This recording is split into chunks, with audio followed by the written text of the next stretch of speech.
잘 다듬어진 그 약간 마른 듯한 근육질의 몸매를 어느 누가 상상을 하겠어요. 전 그때 너무 깜짝 놀랐어요. 그래서 선배님 너무 체격이 너무 멋지세요. 그랬더니 또 너무 부끄러워하세요. 옆집 아저씨보다 더 친근한 아저씨라 해도 과언이 아닐 정도로 50년 동안 우리 관객들한테 아주 친근한 이미지를 갖고 계신데 그렇기 때문에 옆집 아저씨다. 보통 배우나 예술가들은 개인의 삶이 거침없고 부딪히고 다소 불행하더라도 거기서 얻은 교훈과 느낌으로 연기를 하고 예술 세계를 펼친다라고 일반적으로 알고 있는데 잘 지켜서 얻어내는 그 무엇을 최고의 가치로 하는 그런 배우나 예술가는 좀 드물지 않았나. 자기가 갖고 있는 빛을 후배들에게 전해주고 아니면 또 다른 사람들에게 전해주고 그런 느낌을 받았어요. 그래서 어쩜 저렇게 여유가 가득하실 수가 있을까? 어쩜 저렇게 편안하실 수가 있을까? 그건 자기 자체가 빛이기 때문에 부족하지도 넘치지도 않기 때문에 그런 생각을 할 수 있고 그런 마음을 가질 수 있겠다라고 생각을 해서 저는 그렇게 생각해요.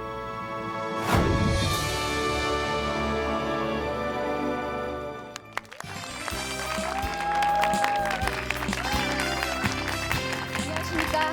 파워 인터뷰 이금입니다. 이분만큼 많은 사람들의 사랑과 존경을 한 몸에 받는 영화배우가 또 있을까요? 이분의 영화 인생이 곧 한국 영화의 역사가 되는 분. 올해로 영화 인생 50년을 맞은 진정한 국민 배우 안성기 씨를 파워 인터뷰합니다. 어서 오십시오. 예, 고맙습니다. 반갑습니다. 저희가 덕분에 부산까지 내려왔습니다. 아유, 죄송합니다. 아닙니다. 아주 좋은데요. 근데 덕분에 정말 바다 구경도 하고 좋죠. 예, 요즘 뭐 부산과 또 이제 영화 촬영 때문에 광주를 오가면서 정말 바쁘시다고 말씀드렸습니다. 그렇습니다. 올해 같은 해가 없었어요. 근데 전부 중요한 일이고 또 부산국제영화제는 작년부터 뭐 부집행위원장 해가지고 일 좀 열심히 하라 그래서 지금 열심히 주전자 들고 있고요. 예. 광주에서는 또 화려한 휴가라고 5.18 민주항쟁 관련 그 영화를 또 찍고 있고요. 네, 50주년을 알아보고 또 이렇게 바쁘신 게 아닌가 싶기도 하고요. 예, 좀 거기에 대한 아마 의미를 두는 의미에서 좀 더 특별한 해를 이렇게 만드는 것 같습니다. 네, 영화 인생 50년에 제가 볼 땐 기념비적인 작품이 라디오스타가 아닐까 싶은데요. 정말 만장일치에 가까운 호평을 받고 있으시더라고요. 예, 아주 저도 너무나 그래서 행복하고 비록 아직까지 이렇게 보신 분보다는 안 보신 분이 훨씬 이제 많지만은 보신 분들의 이렇게 얼굴 그 눈빛을 보면은 아, 내가 진짜 좋은 영화를 했구나. 너무 이렇게 사랑스러운 행복한 눈으로 이렇게 봐주세요. 그래서 진짜 고맙게 생각하고 조금 더 그런 눈빛을 좀 더 많이 봤으면 좋겠다라는 욕심도 생기고 그렇습니다. 예, 저도 정말 좋아서 2번이나 봤습니다. 감사합니다. 영화 라디오스타를 비롯해서 지금 한국 영화계는 사실 안성기 씨를 빼놓으면 얘기가 되지 않습니다. 그리고 한 분야에서 50년을 걸어왔다는 것 얼마나 큰 의미가 있는 일입니까? 오늘 아주 자세하고 또 깊이 있는 이야기 나눌 수 있을 것 같습니다. 본격적인 파워 인터뷰 시작하겠습니다.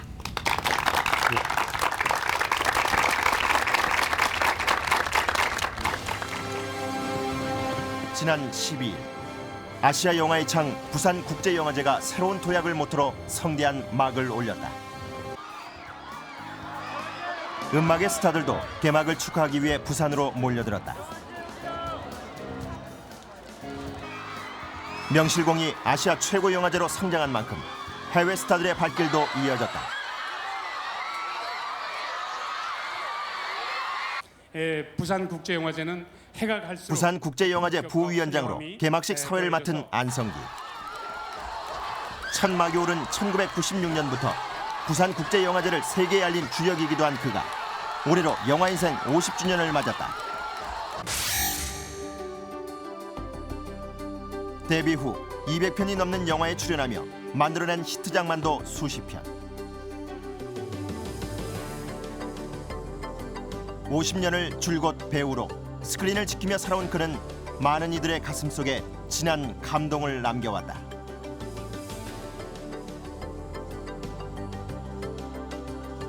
주옥 같은 작품들이 많죠. 그중에서 특히 개인적으로 적도의 꽃, 또 깊고 푸른 밤, 기쁜 우리 젊은 날, 뭐 이런 영화들은 아주 또 저랑 같이 익살스럽게 연기했던 투캅스까지도 굉장히 좋아하는 작품입니다. 1980년 광주를 그대로 옮겨놓은 듯한 영화 화려한 휴가 세트장. 촬영 준비로 부산한 스태프들 사이에 심각한 표정의 안성기가 있다.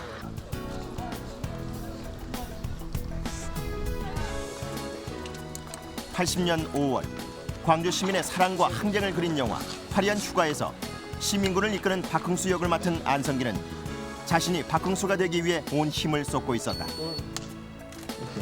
철저한 모니터와 영화에 대한 열정은 안성기표 연기라는 신조어를 만들어냈다.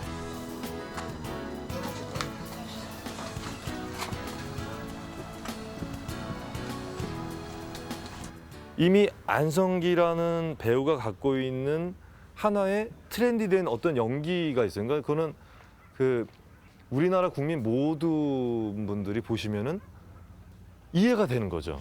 그러니까 그런 연기로서의 설득력을 이미 지니고 있다는 게 대단한, 저는 되게 어떻게 보면 배우고 싶은 거거든요. 영화에 대한 그의 열정은 우리 영화를 세계 무대에 세운다. 안성기는 한국 영화를 세계에 알리는 선봉장이 된다. 9년 전 시작한 스크린 쿼터 축소 반대 운동. 스크린 너머 거리에서도 영화에 대한 그의 열정은 식을 줄 몰랐다. 그래서 한국 영화계에서 안성기라는 이름이 가지는 의미는 더욱 특별하다. 알게 모르게 영화의 안팎으로 누구보다 굳은 일, 그리고 꼭 해야 하는 일이지만 누구도 마다하는 일에 대해서는 전혀 나서지 않으시고 조용히 그 일을 끌어내시는 분이세요. 살아서 전설이 되고 있는 한국 영화의 버팀목 안성기. 인생의 전부를 연기에 바치고도 여전히 연기에 목마르다고 하는 국민 배우. 그의 영화 인생 50년을 파워 인터뷰한다.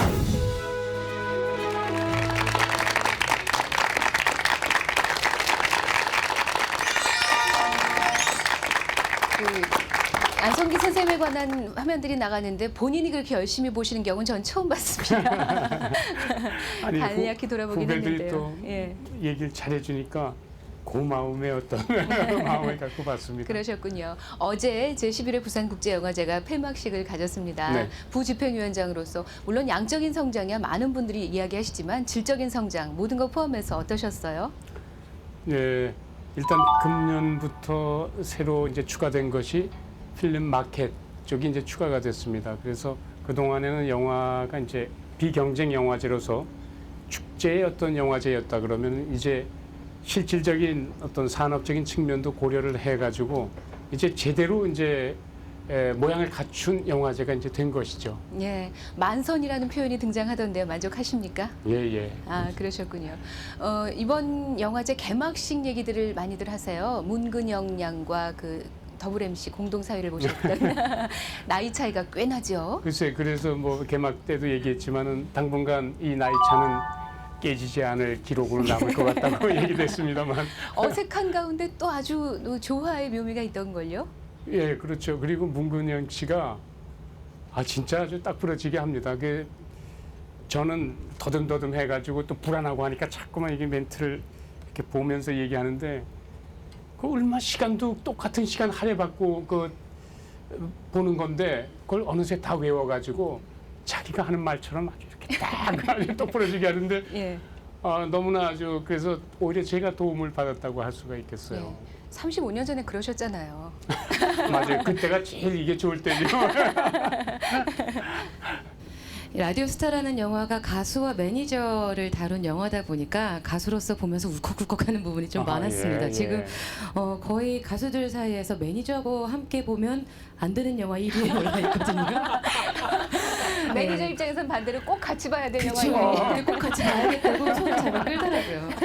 그런데 특히 또 이제 둘이 같이 꿈을 쫓아가다가 이제 그 매니저가 생활인으로 돌아가는 그 과정들이 굉장히 가슴이 아프면서도 인상에 남았는데요.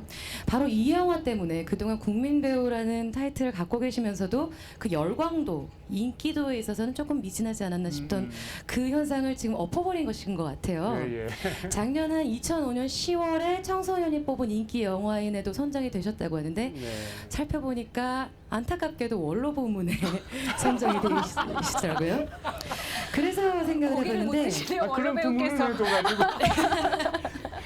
그래서 이제는 정말 50년이라는 세월이 말이 50년이지 반세기잖아요. 네. 그렇게 쭉 영화 인생을 걸어오시는 동안 배우들뿐만이 아니라 이제 감독에게서도 선배 영화인으로서 남아 계시단 말이죠. 이제 작업을 하시면서 그런 면들이 오히려 좀 불편하시거나 한 점은 없으셨는지 궁금합니다. 이제 오래 해왔다는 것 자체가 글쎄 그러니까 처음에 신인 때 몇 작품 이렇게 할 때는 굉장히 열광을 해줘요. 그리고 자꾸만 새로운 모습을 이렇게 보일 수 있으니까 좋고 저희 글 쓰는 분들도 신나게 이렇게 이제 글이 나가고 근데 한 이제 몇십 작품 이렇게 한 3, 40작품 넘어가면 그게 그거 같고 뭐 이 감동이 웬만큼에서는 자극을 못 받죠. 그 다음부터가 상당히 힘듭니다, 사실은. 거기서 이제 살아남는다는 것이 보통 내공을 가지고는 이제 힘들거든요. 그거는 어떤 개인의 어떤 노력이 상당히 사실은 필요한 것이고, 그리고 어떤 처음의 마음, 그 초심이 변하지 않고, 왜 처음에는 상당히 겸손하게들 일을 시작하지 않습니까? 그 마음만 가지고 있으면은 그 나중에 어떤 이제 뭐 역경이 다가와도 충분히 이제 극복할 수가 있는 것이죠. 근데 자신이 이렇게 변해가면은 그 밑으로 내려가기가 상당히 힘들죠. 그 감정을 다시 받아들이기가. 그러니까 저로서는 그런 준비를 쭉 이렇게 잘 해왔던 것 같아요. 그래서 어느 뭐 좀 난관이 와도 그냥 아주 부드럽게 그때를 이제 헤쳐나갈 수 있었고 그렇습니다. 저는 그런 게 참 궁금했어요. 그러니까 박중훈 씨는 안성기 씨한테 여쭤보면 될 것 같아요. 선배님 이럴 때 어떻게 하면 좋을까요? 장동건 씨는 박중훈 씨한테 여쭤보면 될 것 같아요. 선배님 이런 데 어떤가요? 안성기 씨는 누구한테 여쭤보셨을까요? 글쎄, 그러니까 누구한테 직접 여쭤볼 분은 사실 그렇게 없었어요.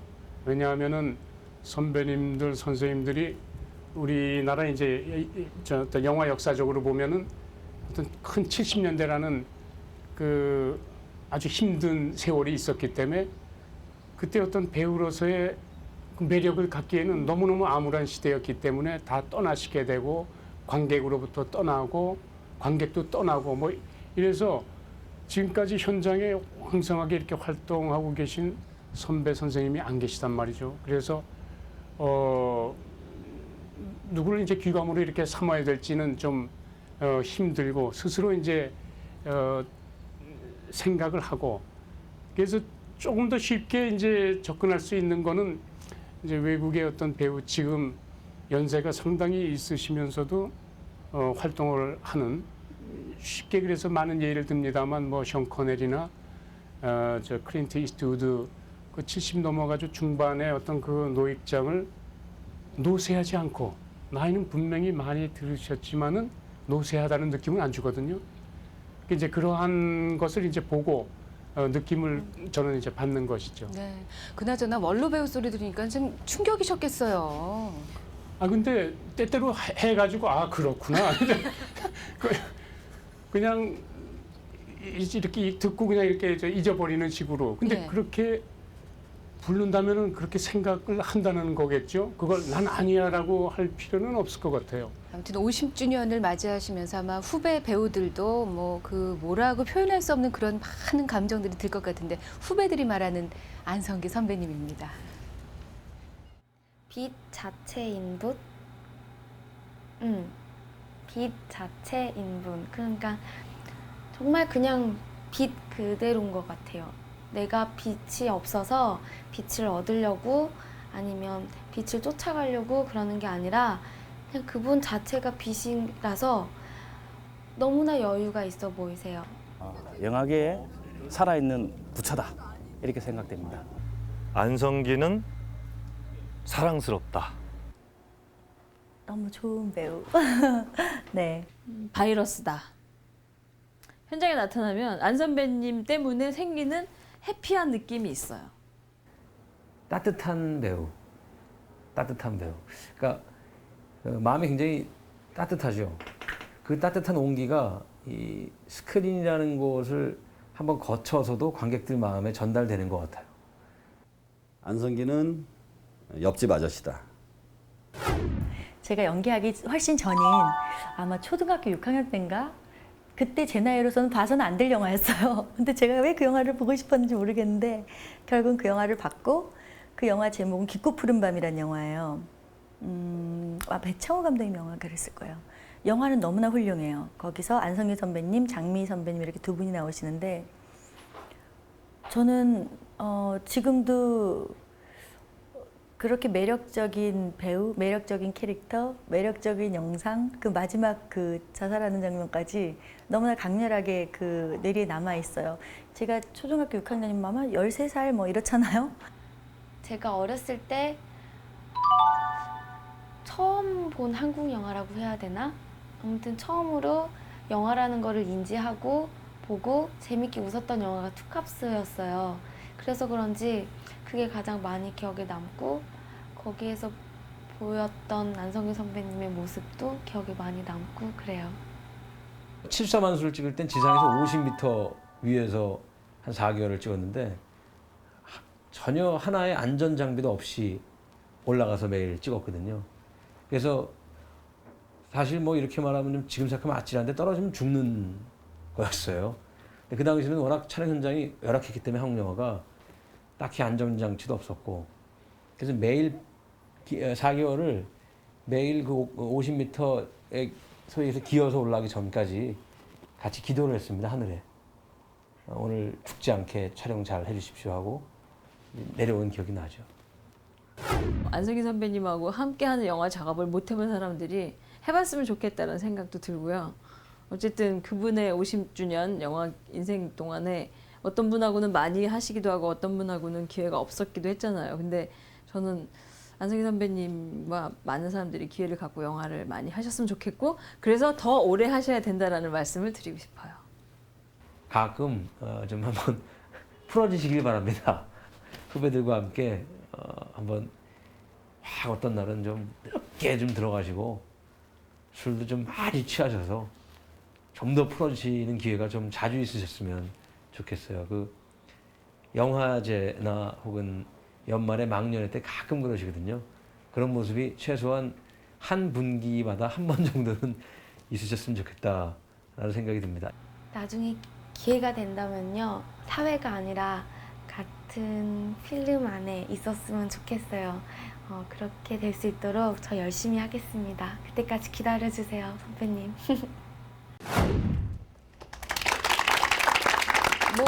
뭐 그렇게 오래 기다리지 말고 곧바로 다음 작품쯤에서 문근영 씨랑 만나보는 건 어떠실까요? 예, 그러고 싶은데요.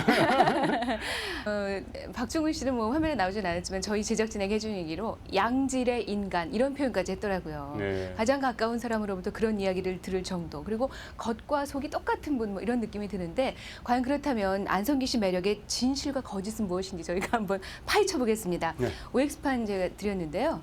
망설임 없이 들어주시기 바랍니다. 예. 첫 번째 질문입니다. 배우 안성기는 재미없다. 어디로? 예. 가위를 딱 드셨습니다. 바로 망설임 없이. 그러면 동료들 후배들의 증언을 들어보겠습니다. 영화배우 안성기 하면 굉장히 근엄하고 또 바른 생활만을 하고 뭐 잘 농담도 안 하고 아주 뭐 정말 그 조용하고 차분하고 이렇게만 생각을 하시는데요. 굉장히 웃기세요. 굉장히 웃깁니다. 유머 감각이 아주 출중하세요. 너무너무 사람 웃겨서 이 사석에서는 제가 좀 사람들 많이 웃기는 편인데 저는 뭐 잘 끼지도 못할 정도로 뛰어난 유머 감각이 있으십니다.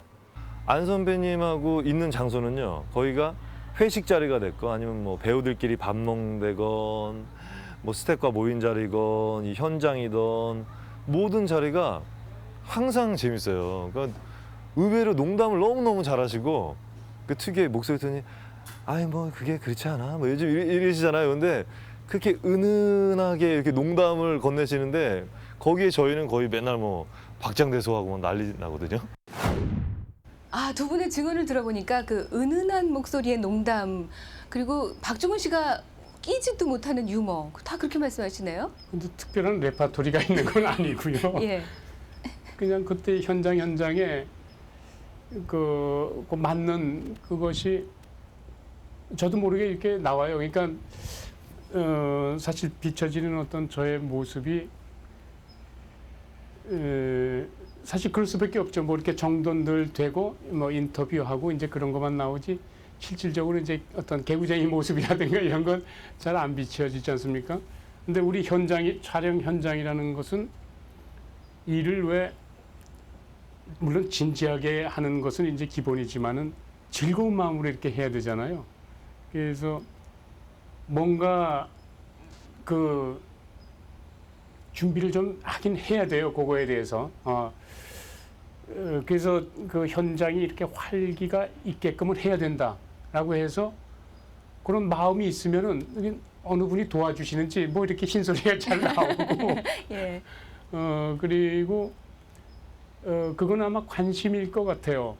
한 사람 한 사람에 대한 어떤 관심이 있으면 그거에 대한 이야기를 핵심을 이렇게 정확하게 꽂아주면은 거기에 대해서 반응이 확실히 오잖아요. 네. 아마 그런 부분이 아마 저 재미있고 이제 그렇다고 예. 이제 표현이 되는 것인가 봐요. 그 충무로에 떠도는 소문이라고 유승환 감독이 아까 기등을 했는데 예.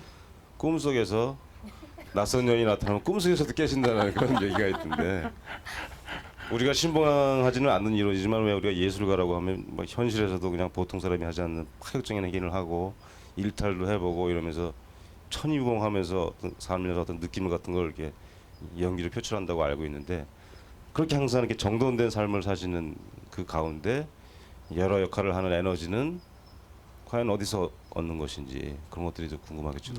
아까 박중훈 씨도 이제 그거에 대해서 잠깐 이제 말씀을 하셨는데 그렇지 않으면서 이렇게 하는 것도 좋은 것 같아요. 그리고 얘기가 좀 예전 얘기서부터 이렇게 한다면은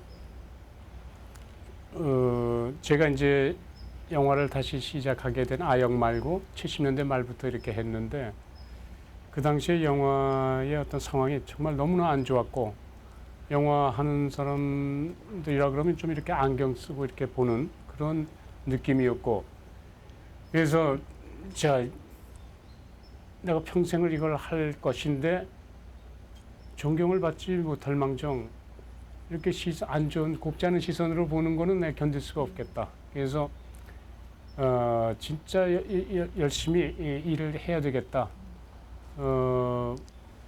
그래서 작품 자체도 그렇고 어떤 저의 어떤 생활도 그렇고 굉장히 그런 어떤 규범적인 그런 생활을 하고 작품도 좀 의미 있고 사회성 있고 현실 참여하는 그러한 영화들 주로 이제 많이 했고 그러다 보니까 이제 그게 많이 굳어진 거죠. 예. 그게 이제 저의 어떤 캐릭터가 된 것이고요. 네. 두 번째 질문 드리겠습니다. 배우 안성기는 멜로 영화에는 어울리지 않는다.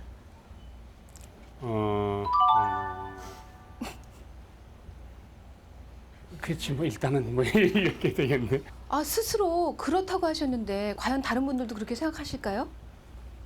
현장에서도 제가 많이 느낀 건데 여자 스태프들이 안성기 선배님 나타나면 가슴이 뛴다는 여자 스태프들이 굉장히 많았거든요. 그러니까 그분이 50주년이 됐건 뭐 55주년이 됐건 여자들에게는 그 남성적인 로망이 느껴지는 배우라는 생각이 들어서 저는 멋진 남자 배우다 그런 생각이 들어요. 그건 말도 안 되는 게 제가 데뷔했을 때만 해도 우리나라 남자 배우는 오직 안성기. 그분이 모든 걸 다 했어요. 그러니까 뭐 작품성 있는 영화, 문학성이 있는 영화, 코미디 영화, 그리고 정말 그런 그 성인들의 그 섬세한 감정을 다루는 성인들의 애정 영화 뭐 이런 것들까지 선배님은 모든 걸 다 하셨고 저야 영광이죠. 그게 뭘 전 정말 영광이죠. 선배님이 좀 부담스러워 하실래나? 꼬마 때부터 봤으니까 저는 정말 영광이죠. 김혜수 씨는 안성기 씨와 상대역으로 멜로 영화에 출연한다면 어떻겠느냐는 질문에 영광이라고 하셨는데요. 의향이 있으십니까? 물론 예. 그러니까 작품이 어떤 작품이냐에 따라서 이제 그런 예. 것이고 제가 왜 그런 식의 얘기를 했냐면은 이게 이제 계속 예전 얘기가 나오니까 그런데 영화 얘기가 그러니까 사랑 얘기밖에 예전에 못하던 어떤 그런 시절이 있기 때문에 그런 시절을 메꾸기 위해서 제가 이제 의도적으로 그렇지 않은 사회성 있는 어떤 그러한 또 진지한 어떤 그런 영화를 주로 선택하다 보니까 저한테 개발이 안 된 거예요.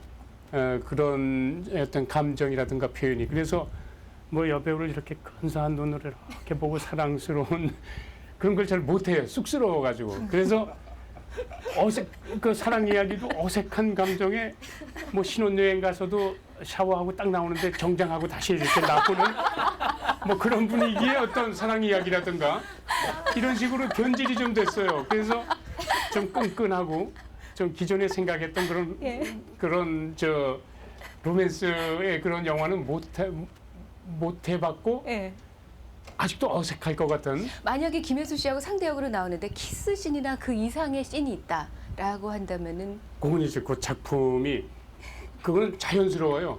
이렇게 보고 바로 그게 있다 그러면은 해요. 뭐 이것도 이상하잖아요.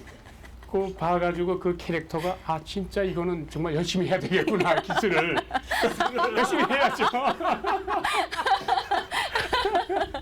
세 번째 질문 드리겠습니다. 네. 배우 안성기도 안 되는 연기가 있다. 그래요? 먼저 주변 분들의 말씀부터 들어보겠습니다. 눈물 흘리는 연기가 잘 안 된다라는 말씀을 하시더라고요.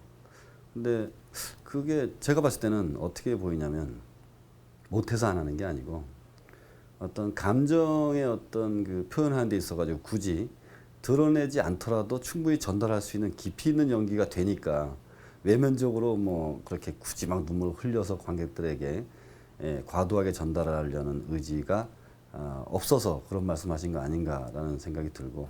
예, 안 되는 연기가 있습니다. 예. 그 안 되는 연기는 평소에 이렇게 남을 공격하거나 남을 해코지를 안 하셔가지고 이 때리는 연기가 안 됩니다. 그러니까 평소에 좀 가격하셨으면 이렇게 때리는 연기가 될 텐데, 그러니까 한 번에 제대로 칵 때리시면 되는데 마음이 약하셔가지고 이렇게 때릴 때 살짝 때리세요. 그래서 도리어 상대 배우가 한 4번, 5번 맞게 되는 경우가 있습니다. 제대로 한 번 때리지 그러셨어요. 5번, 6번이 더한 거잖아요. 아니, 이번에 화려한 휴가 하는데 김상경 씨가 이제 막 혼란 속에서 자신을 잃고 있어요. 이게 정신 차리라고 때리라고 그러는데 김상경 씨도 선배님 제대로 한번 때려주세요. 그냥 한 번에 끝나게 해주십시오. 그래서 딱 하는데 날 모르게 이렇게 이렇게 나눠지는 이렇게 그걸 한 3번 했더니 화가 은근히 이제 표현하면서 얼굴이 붉어지면서 안 되겠다 이거 제대로. 그러니까 많이 맞았죠 저한테. 그래서 정말 미안하고 아 이럴 줄 알았으면 진짜 한 번에 제대로 때려서 끝내는데 하는 거하고 이준익 감독도 잠깐 얘기했는데 사실은 그 라디오스타에 이제 저는 눈물을 안 흘리지 않습니까? 이제 그리고 눈물 한번 참느라고 이거 한 번 한 적이 있는데 눈물을 진짜 잘 못 흘려요. 그래서 우리 동료 배우들 그다음에 후배 배우들 어떻게 그렇게 눈물을 잘 흘리는지. 근데 그것이 굉장히 재밌는 게 그렇게 영화 속에서도 그렇고 실생활에서도 그렇고 어떤 격렬한 감정의 기복을 잘 안 드러내신 것 같아요. 근데 그러면서도 영화 속에서는 그 정서가 참 잘 전달이 됐는데 실제 생활에서는 아까 뭐 국정교과서 같은 유머라는 표현을 쓰시기도 했지만 제 선배님이 화내는 거를 한 번도 본 적이 없거든요. 화내시는 걸. 뭐 이렇게 항상 스트레스 같은 것도 뭐 운동하신다고 그러고 그래서 그 화가 나실 법도 할 텐데 사람이니까 그럴 때 어떻게 그 스트레스를 푸시고 또 가장 화날 때는 언제고 뭐 그런 게 되게 궁금했어요. 사람이 화를 낸다는 건 바로 저쪽에서 이제 상대방 쪽에서 어떤 일이라든가 했던 그 감정이라든가 올 때 주저없이 그냥 나가는 감정이라고 생각을 하거든요. 근데 제가 그게 조금 늦어요. 그래서 조금 들어다 보면 내가 그때 화를 냈어야 되는 거구나. 심지어는 그런 내가 왜 그때 가만히 있었지? 뭐 이런 경우가 많아요. 그러니까 한번 왔을 때 형광등처럼 깜빡하듯이 그런 시간이 있으니까 거기서 벌써 그게 화가 벌써 풀려지는 거죠. 정신없이 나가야 되는데 막 왔을 때 어떤 감정이 뭐 하고 나가야 되는데 딱 어떤 저 감정이 왔다. 그래서 이렇게 되는 거니까 화가 안 되는 거죠. 저희가 상상하는 이유와 전혀 다른 이유로 화를 안 내시네요. 인내가 아니라 둔하신 거죠, 그러니까 그러면 부부싸움도 안 되시겠어요. 부부싸움 하셔도 그렇게. 잘 안 되죠. 진짜. 그리고 저런 거는 아마 기본적으로 상대에 대한, 그러니까 제 생각만 이렇게 고집하는 게 아니라 항상 상대에 대한 어떤 그 생각을 많이 하는 것, 그런 것이 있어서 그렇지 않나 싶어요. 그 입장을 이렇게 생각을 해보면 그럴 수 있겠구나라고 하다 보니까 뭐 싸움이 안 되는 거죠. 네. 이번에는 배우 안성기 씨의 50년을 한 화면에 모아봤습니다. 대통령에서 무사로, 베트남전에 고뇌하는 지식인에서 무기력한 회사원으로, 영화에 따라 캐릭터가 달라지는 처녀 얼굴 안성기. 그의 진짜 얼굴은 무엇인가? 5살, 영화 제작자 아버지의 손에 이끌려 데뷔한 안성기는 중학교 입학 전까지 70편이 넘는 영화에 출연한다.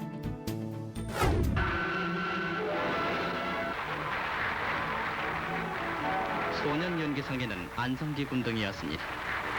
각종 시상식에서 상을 독차지하며 한국 영화 제1중흥기 60년대를 대표하는 아역 배우가 된다. 때문에 둘이 더 가까워졌죠? 80년대 젊은이들의 꿈과 사랑을 담은 영화 바람 불어 좋은 날. 이 영화를 통해 안성기는 성인 배우로 인정받기 시작한다. 뒤이은 파격 변신, 깊고 푸른 밤에서 선보인 멜로 연기로 배우로서의 확고한 입지를 굳히게 된다. 마시고 여자와 놀아나고 동곡 같은 연불이나 읊으면서 어떻게 무엇을 깨닫겠다는 것인가. 안성기의 변신은 계속됐다. 번뇌로 방황하는 수도승에서 거지 왕초까지. 동대문에서 잠을 자다니 당신 거지 아니오? 아니옵시다. 거지가 아니고 도사 옳습니다. 면도사? 암울한 시대에 그는 희망을 잃어버린 듯 무표정한 얼굴로 시대의 아픔을 간직한 거지가 된다.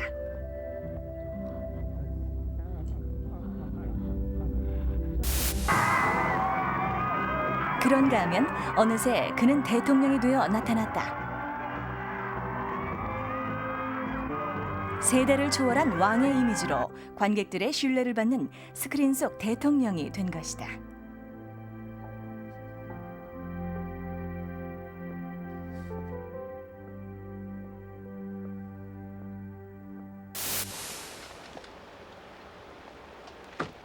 부패한 경찰 조영사가 펼치는 코믹 연기. 영화를 위해 기꺼이 망가진 안성기의 호연으로 투캅스는 당시 코믹 영화로서 대성공을 거둔다. 이 자식이 경찰을 때린다!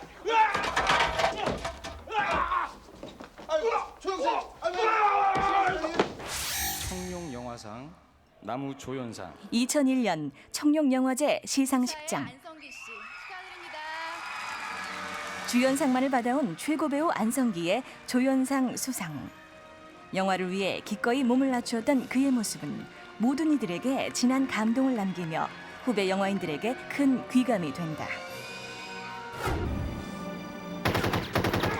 한국 영화 사상 최초로 1000만 관객을 동원한 실미도의 흥행 기록은 인생을 바쳐 써내려간 안성기의 영화 인생에 대한 관객들의 화답이었다. 당신 임무는 우리를 평양에 보내는 것입니다. 내 임무는 이제 너희를 죽이는 것이다. 어느 누구도 그 느낌을 줄 수가 없는 그런 연기를 하셨어요. 그것은 안성기 선배님이 본인이 참 잘 살아오셔서 그 잘 살아오심이 얼굴에 잘 드러나서 연기하신 세월의 연기라고 할까요? 후배지만 굉장히 존경스러워요. 그 연기가, 그 모습이, 그 주름살이.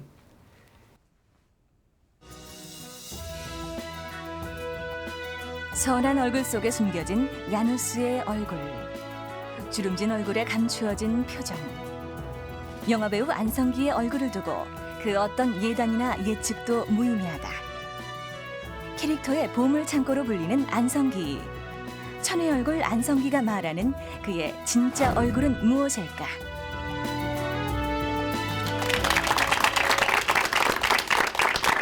기억 다 나세요? 저렇게 어린 시절에 5살 때 데뷔했을 때 그때 상 받고 다 기억나세요? 그 왜 사람이 개꿈을 꾸면은 왜 단편만 이야기가 연결이 안 되지 않습니까? 그런 식으로 어떤 장면 하도 어렸을 때부터 많은 어떤 현장을 다니고 많은 사람들을 만나고 많은 작품을 하다 보니까 막 헷갈려요. 어느 게 어느 게인지 잘 모르겠고 단편적으로만 이렇게 기억이 납니다. 어린 시절에 하도 인기가 좋아서 서로 캐스팅하려고 한 70여 편 영화 출연하시는 동안에 네. 제작 부장들 간에 몸싸움까지 일어나고 막 그랬다면서요? 예, 그 당시에는 뭐 많은 이제 그 배우들이 보통 10몇 편씩 이렇게 했거든요. 동시에. 그러다 보니까 그 서로 그냥 뺏어가려고. 그때 그러니까 억지로 이렇게 되는 경우 뭐 이렇게 합리적으로 자 당신이 여기니까 다음 날 우리 이게 안 되고요.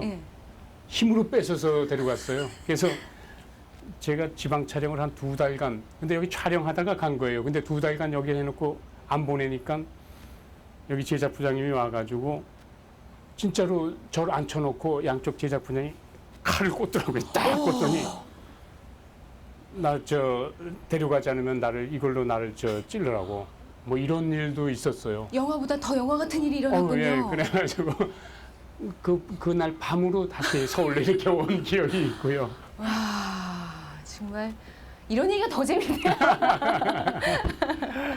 60년대 10대 반항 그리고 하녀 같은 영화들에서부터 80년대 바람 불어 좋은 날 깊고 푸른 밤 칠수와 만수 같은 영화들 그리고 천만 관객을 동원한 실미도까지 이렇게 쭉 굉장히 굵직한 행보를 걸어오셨어요. 70년대부터 90년대까지의 이렇게 다양한 인간상들이 배우 안성기의 필모그래피 안에 있다라고 해도 과언이 아닌 것 같은데요. VCR에서도 봤지만 거지 역할에서부터 대통령 역할까지 쭉 정말 스펙트럼이 다양하시잖아요. 그중에서 소화하기가 특히 어려웠다거나 아니면 기억에 남는 캐릭터가 있으신가요? 그러니까 높은 사람 하는 게 상당히 어려워요, 사실은. 좋을 것 같은데 왜냐면 다들 그 앞에서. 근데 그게 왜 어렵냐면 이제 왜 대통령 역할 2번 했잖아요. 저만 나가면은 딸려 나오는 사람이 많아요. 뭐 경호원서부터 강요들 뭐 해가지고 근데 대사도 없이 저쪽 여기저기 막 서서 계속 하루 종일 이러고 있어야 돼 촬영하는데 그런 것도 사실 미안하고 그 다음에 쉬는 시간에도 꼭 이렇게 양복도 꼭 입고 있어야 되니까 아무데나 앉고 싶은데 그러지 못하고 항상 구김 갈까봐 이렇게 조심해야 되고 이렇게 굉장히 피곤해요. 머리도 조금 머릿결이 좀 나를까봐 그것도 조심해야 되고 그런 거에 비하면은 이제 거지 왕초 같은 거 뭐 이런 거는 그냥 뭐 가지고 앉아서 들어놓아서 잠을 자도 되고 말이죠. 그리고 대사도 뭐 웬만한 토시 좀 바뀌어도 뭐 큰 무리가 없고 그냥 감정 그냥 적당하게 넘어가면 되니까. 근데 정확한 어떤 지위가 있는 사람은 정확한 말을 구사해야 되잖아요. 그럼 그 대사를 또 외우는 그 스트레스도 상당하거든요. 그래서 조금 없는 역할을 하는 게 저로서는 훨씬 그리고 그 사연이 또 동정도 받을 수 있고 그리고 이야기거리도 상당히 많고 감정의 폭도 상당히 넓기 때문에 배우로서는 그런 사연 많은 그런 역할을 하는 것이 훨씬 좋습니다. 근데 재밌는 사실이 그 영원한 제국에서 거기서 또 왕을 하셨잖아요. 정조역을.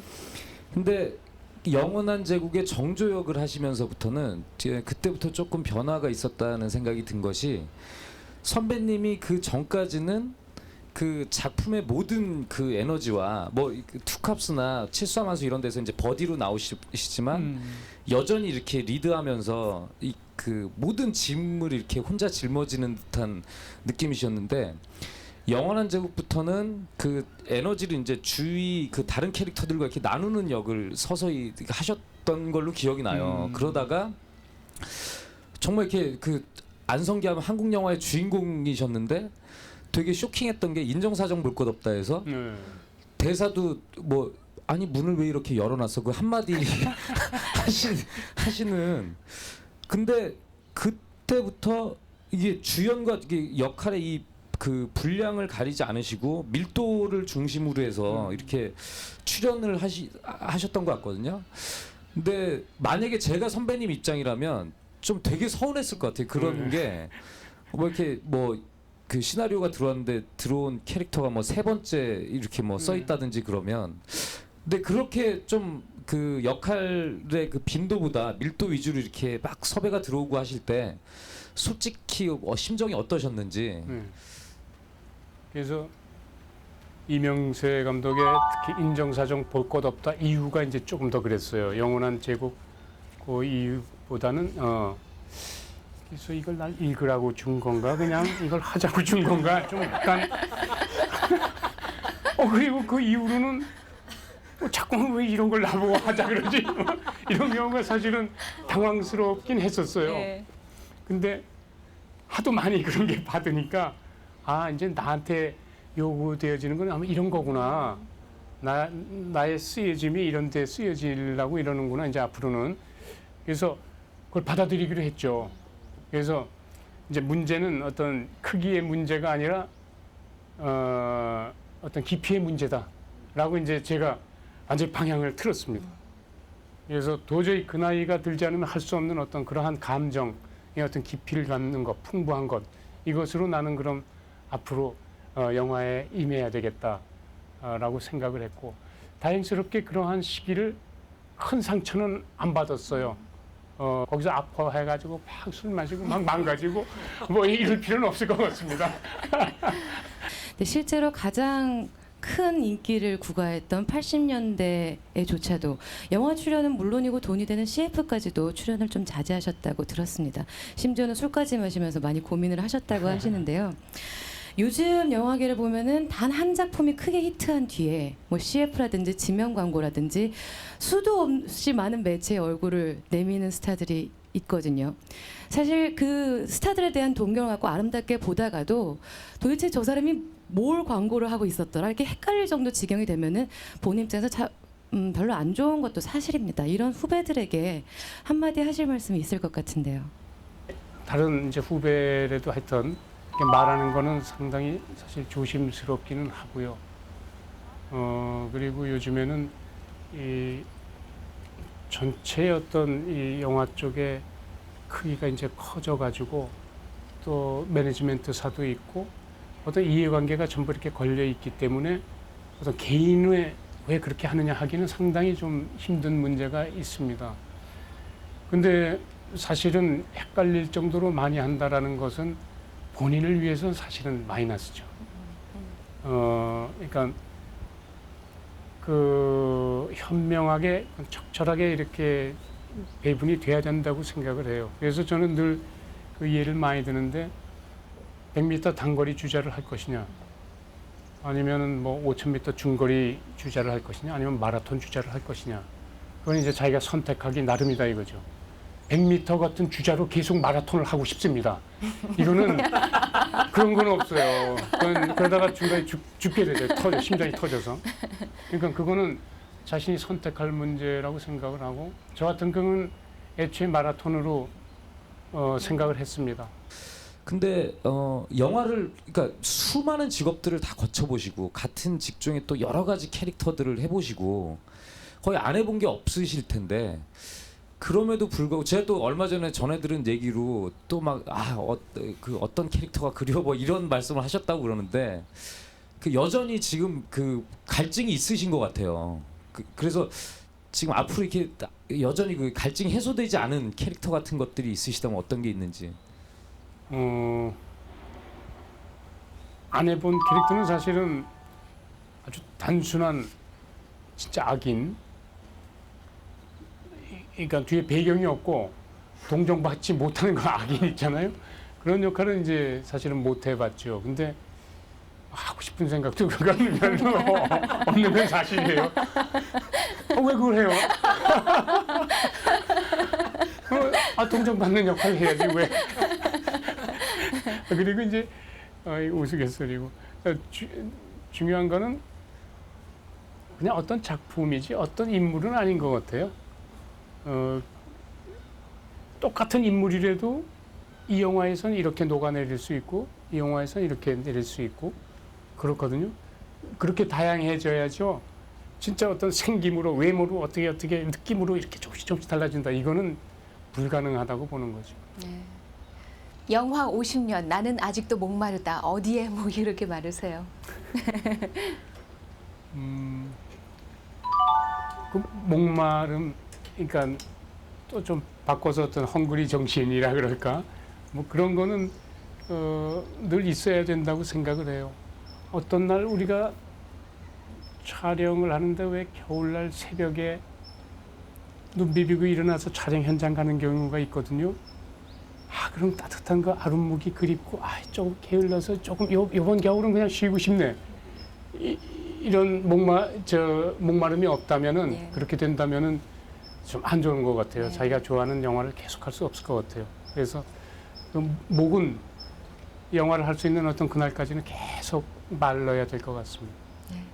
실은 오늘 파워인터뷰에 안성기 씨를 모시면서 그 후배 배우들에게 저희가 여러 분께 연락을 드렸는데 다들 인터뷰를 하시겠다고 해서 오히려 저희가 못하게 말리느라고 힘들었습니다. 이런 경우는 없었습니다. 그것은 선배 배우에 대한 존경심 그리고 인간적인 면에 대한 끝없는 신뢰가 아닌가 하는 생각이 들어요. 누구든 어떤 분야에서든 50년을 그 분야에서 일을 해왔다는 것 그 자체만으로도 충분히 존중받고 존경받을 만한 일이라는 생각이 듭니다. 더군다나 그 일이 우리에게 기쁨과 또 안식을 주는 그 일인 바에야 더 말해 못하겠습니까? 그의 50년이 있어서 우리는 참 행복했습니다. 앞으로도 그가 있어서 우리는 행복할 것 같습니다. 파워 인터뷰 안성기 씨 편이었습니다. 고맙습니다.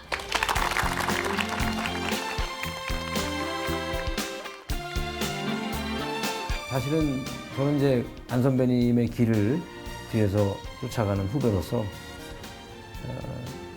참 부럽다는 말씀 이외에는 드릴 말씀이 없어요. 이제 막 발을 내딛는 저로서는 50년이라는 시간 동안 계속 한 길을 걸어오셨던 선배님이 되게 대단하게 생각하고 존경스럽게 생각하고 있고요. 정말로 진심으로 너무너무 축하드립니다. 앞으로 60년, 70년 그 이후에도 계속 제가 축하 메시지를 드릴 수 있었으면 합니다. 축하드립니다.